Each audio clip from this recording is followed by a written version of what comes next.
What up, Hoop Spaces? Welcome to another episode of Wizards Weekly with your host, Justin Russett. If you haven't already, go ahead and hit like and subscribe on the video. Amazing NBA content all over this channel. And if you want more Wizard-specific stuff, go ahead and head to my channel. That's at Point Wizards.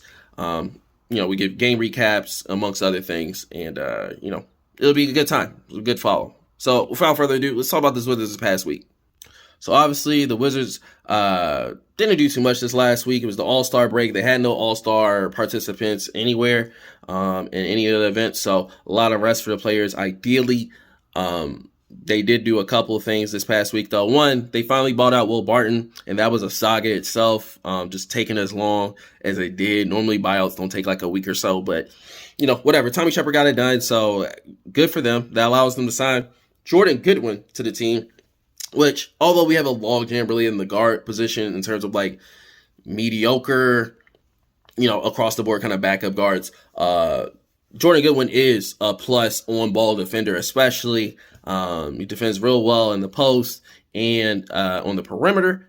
He is a solid rebounder for his height as well. And the Wizards could really use as much point of attack defense, just in every game they can, and as much as they use 3-guard lineups. So thankfully, Jordan Goodwin can hopefully play soon. He didn't play against New York for some reason, but, hopefully we can see him with this remaining 23-game stretch.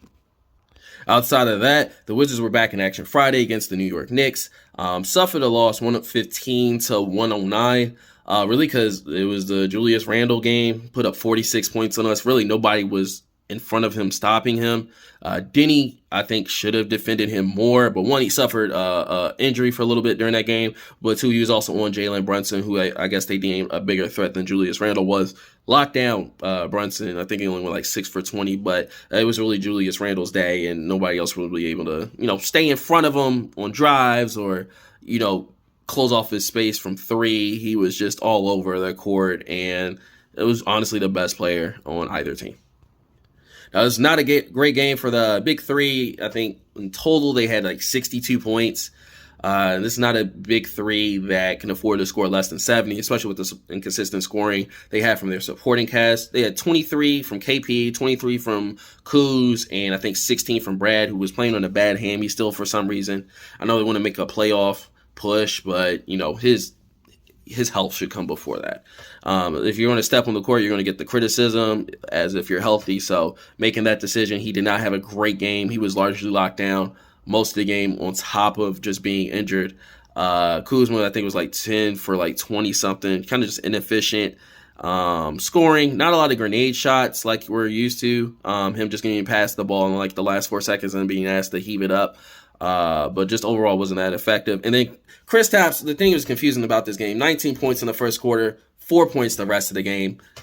For some reason, this is the regular blueprint for the Wizards, where they'll have a strong performance by KP in the first quarter where they're really looking for him and focusing on his scoring and his touches. And then after that quarter, whether it's due to like a change in the coaching philosophy from the Wizards bench or the adjustments made by the defensive coach or the opposing team's coach, and how they defend KP, usually putting the small on him, neutralizes him like they did, I think, with that boy Hart, Josh Hart, just kind of takes KP's heart out of the game. You just, reduction in touches. You have other guys that are looking to score more than pass. A lot of the time, there's not a lot of two-man action outside of him and Brad, generally, unless he's like somehow being able to trail or make a dive somewhere where you can kind of crash the board or something.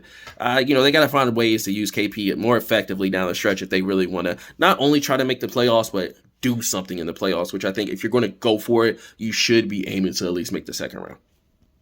Player of the game, though, had to be Denny Avdija for me. Only 11 points, but he shot, I believe, 5 for 7. Was just really effective anytime he chose to attack. Amazing passes that game. He had one just court length pass down to Kuzma, and the ball went right over the defender's hands, right into Kuz's, and Kuz was right in front of the basket for an easy lay-in. Denny Avdija again shut down Brunson. Brunson 6 for 20. Denny was on him most of the game, except for a couple of minutes he was on Julius Randle, and again when he was injured. But outside of that, man, Denny out there was really hooping. We need to see more points out of him, but 7 touches is obviously very limiting. As well as KP. KP only had 10 touches the entire game somehow after having a 19-point first quarter. It's kind of obvious that they are going to struggle on offense until they find out, how they get the guys that are being effective at their time more touches.